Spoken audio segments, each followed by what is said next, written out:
ભીષ્મ પિતા બાણ સૈયા ઉપર હુતા તા તો ગયા, અને બાણ સૈયા પર હુતા છે ને તો એ હુતા હુતા બોલ્યા કે હે અર્જુન, હે યુધિષ્ઠિર, હે ભીમ, હે સેદવ, હે નિકુળ, તમે આ જેની હંગાત ફરો છો એને ઓળખો છો?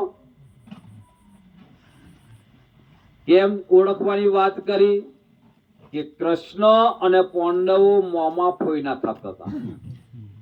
શું થતા હતા?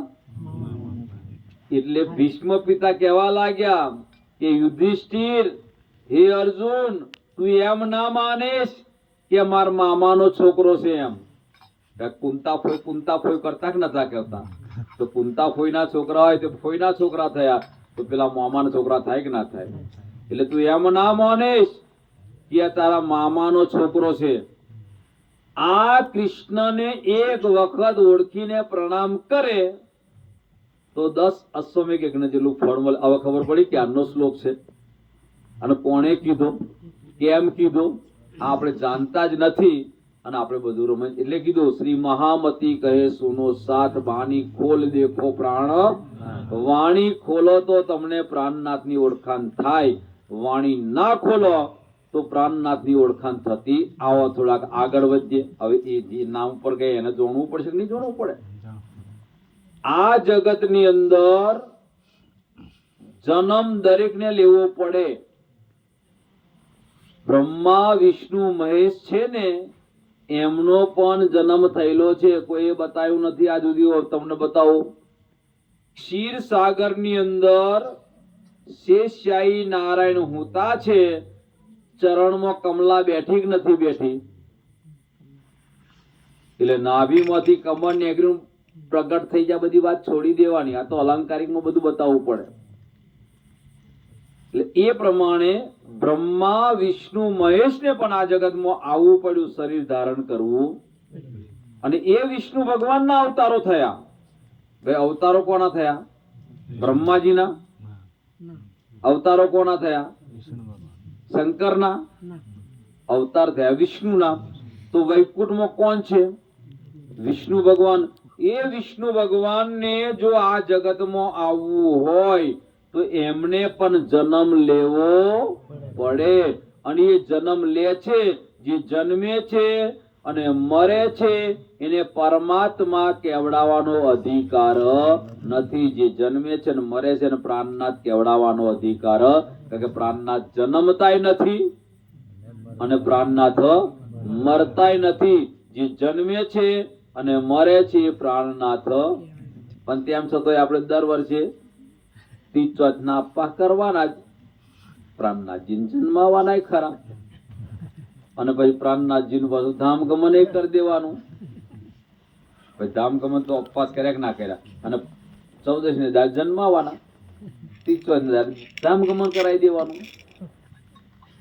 હજી આપણ નથી ઓળખ્યા. વાણીમાં પહેલું જ પ્રકરણ, રાજગીતામાં પહેલું પ્રકરણ લખ્યું, સાથ મળીને સાંભળો, જાગી કરો વિચાર, જેને અજવાલો આ કર્યું પરખો પુરુષે. આપણ હજી નથી ઓળખ્યા. આપણે નથી ઓળખ્યા ને એટલે એ પ્રાણનાથજીને બધા શું કે છે? પ્રાણનાથજીએ પણ કંઠી બંધાયેલી, તમચમ નહીં બંધાવતા. કેસે નહીં કેતા? પ્રાણનાથજીએ કંઠી બંધાયેલી, પ્રાણનાથજીએ ગુરુ કર્યા હતા. એટલે ભાઈ પ્રાણનાથજીએ ગુરુ કર્યા તો ગુરુ મોટા કે પ્રાણનાથ મોટા? જે પેલા ચિંતામણી વાળી વાતમાં ચિંતામણી જોડે પ્રાણનાથજી ગયા, અને તો આગળ ચિંતામણી બરાબર ઉમંગમાં બરાબર કહેવા લાગ્યો હોય એક નવો ચેલો માર જોડાયો, નવો ચેલો. પ્રાણનાથજી ચેલો બનાવવા માંગતેલો કોણ? ચિંતામણી. એટલે પ્રાણનાથજી જોશમાં આવીને કહેવા લાગ્યો, કોડી છે હીરા ભયા, હીરા છે ભયા લાલ, આધા ભગત કબીર, પૂરા ભગત. પ્રાણનાથજી કે અલ્યા ચિંતામણી, જેની ગાદી ઉપર બેઠો એની તો આબરૂ રાખ. કોની ગાદી ઉપર બેઠો તો? કબીર સાહેબ ની. સાક્ષી પૂરી ના પૂરી? કોની ગાદી ઉપર બેઠો તો? અને કબીર સાહેબ ને કેવા કીધા? અડધા કીધા. અને પેલો માયાના જીવને એમ આપણે કોના નામના થાબુકા મારીએ છીએ?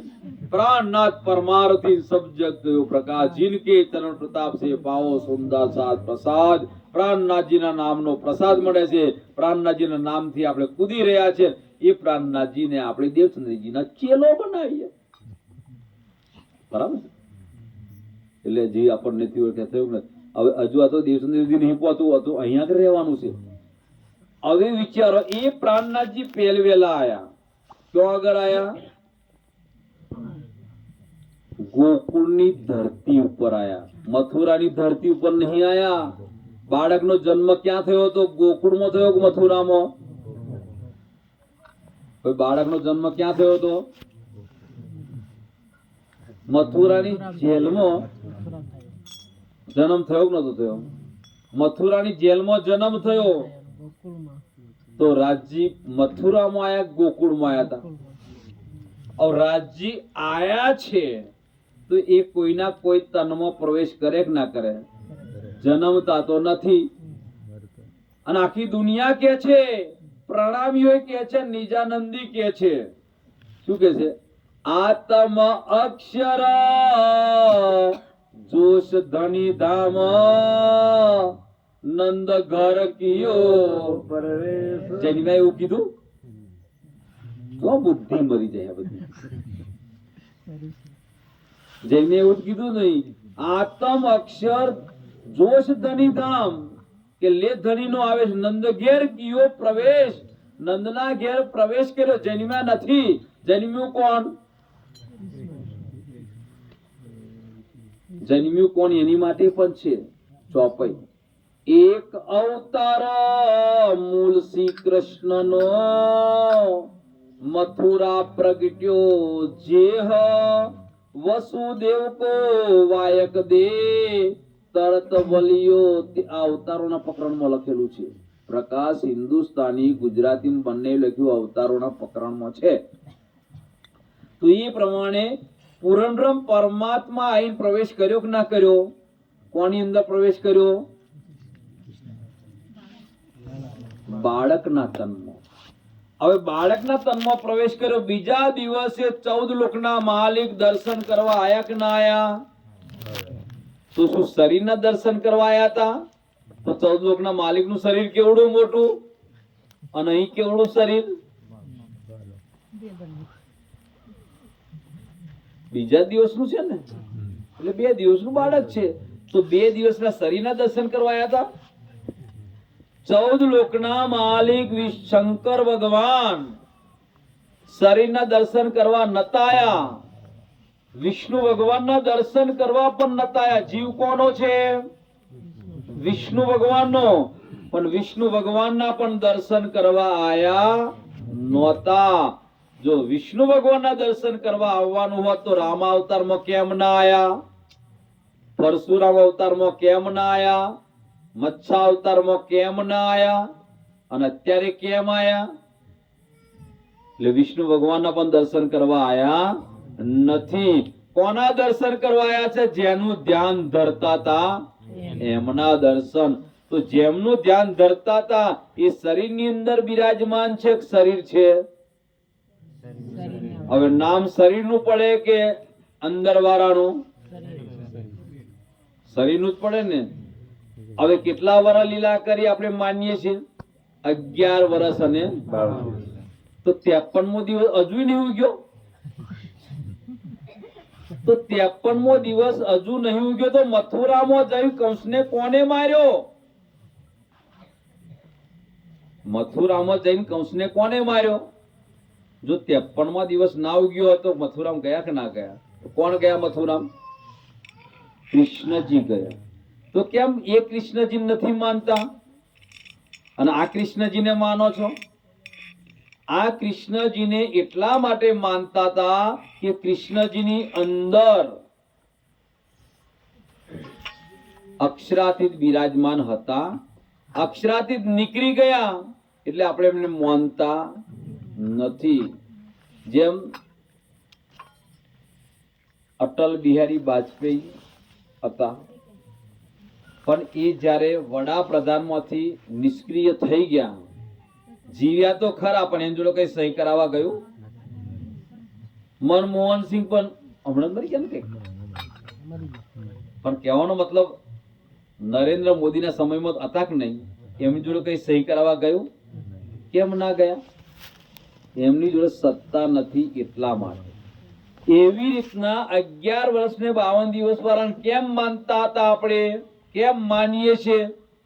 કે એમાં અક્ષરાતીત હતા એટલા માટે. 11 વર્ષ ને 52 દિવસમાં પછી નીકળી ગયા એટલે આપણે માનતા નથી. ત્યાર પછી પણ સમજી લો, હજુ સમજવાનું છે. 11 વર્ષ ને 52 દિવસની અંદર પ્રસંગ આવે છે, માંગા કિયા રાધા બાઈસો પણ પરિણ્યા નથી પ્રાણના.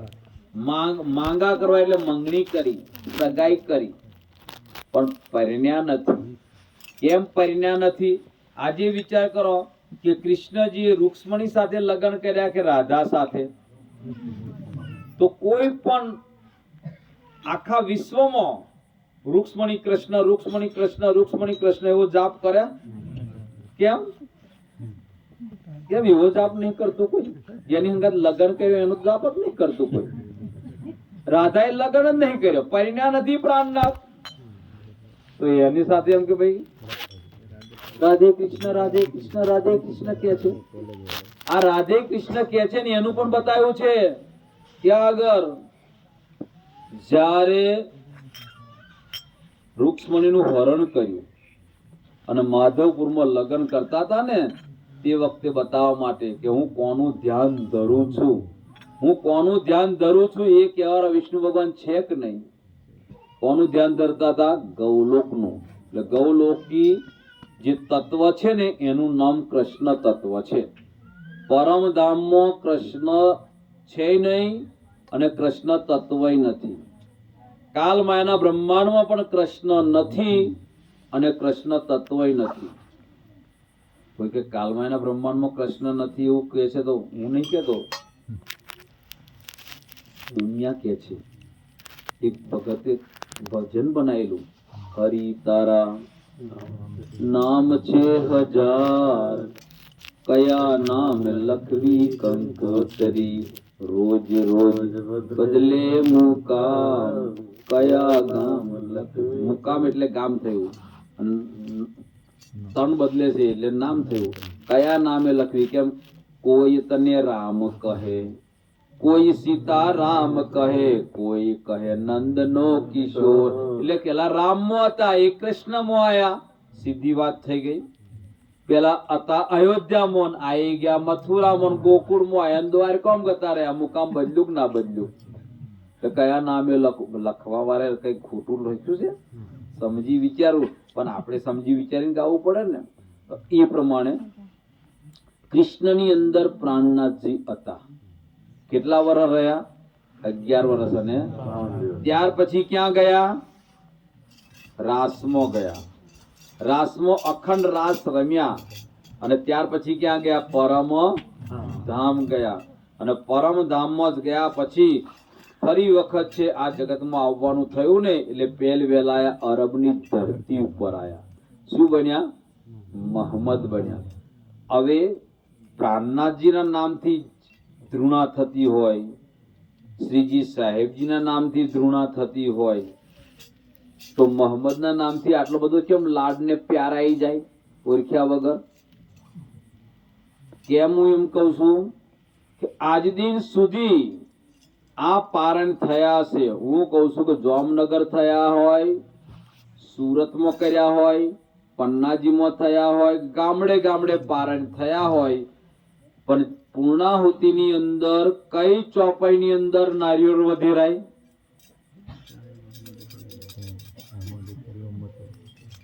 મોહમ્મદે કરી ઉમ્મત રોશન. તો મોહમ્મદના નામથી નારિયેળ વધેરાય છે. તો મોહમ્મદ કોણ? મેર સાગરમાં લખ્યું છે એ તીનો મોહમ્મદ સુરત. તો મોહમ્મદ ની 3 સુરત કઈ કઈ? બસરી, મલકી અને હક્કી. બસરી સુરત નો મતલબ અરબ ની અંદર, મલકી સુરત નો મતલબ ધની શ્રી દેવચંદ્રજી અને હક્કી સુરત સ્વામી શ્રી પ્રાણનાથજી. આ ત્રણેય સુરત કોની? મહમ્મદની. તો મહમ્મદ એટલે મુસલમાન? મહમ્મદ એટલે મુસલમાન નહીં. મહમ્મદ નો મતલબ મહિમાથી પરે, કે જેનું શબ્દમાં પણ વર્ણન ના થઈ શકે, એટલે એમને મહમ્મદ કહેવામાં આવે. મહિમાથી પરે. એમ શ્રીજી સાહેબજી છે ને, એ કોઈ સમજ હજુ કોઈ પડી જ નથી. શ્રીજીનો મતલબ અત્યંત સૌંદર્યથી શોભાયુક્ત, એટલે એનું નામ શ્રીજી. અને સાહેબનો મતલબ છે, સાહેબ તો દરેક ધર્મમાં લખેલું છે. કબીર સાહેબનો બીજક ગ્રંથ લાવો ને, તો કબીર સાહેબના બીજક ગ્રંથમાં કબીર સાહેબે એક એવી સાખી લખી છે ને, એ સાખીનો અર્થ જો કોઈ કરી શકે ને, તો એ આપણે ગુલામ થઈ જઈએ. કબીર સાહેબે કીધું, સાહેબ સાહેબ સબ કેસી.